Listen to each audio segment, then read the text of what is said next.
ভাই একটা বিষয় আমি লক্ষ্য করতেছি গোয়েন্দ্র ভাই, আপনার মনটা দেখতেছি ইদানিং খুবই খারাপ। কারণটা কি ভাই? একটা হিসাব মিলাচ্ছিলাম।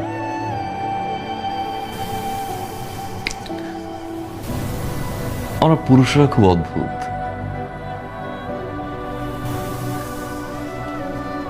পুরুষরা কখনো সফল হতে চায় বাবা মায়ের জন্য,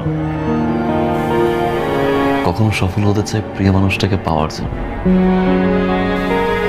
একটা সময় খেটে মরে স্ত্রী আর সন্তানের জন্য, পরিবার প্রিয়জনের হাসিতে হাসে, তাদের দুঃখে আবার কাঁদে। পুরুষ যখন নিজে বাঁচতে চায় তখন আর সময় থাকে না।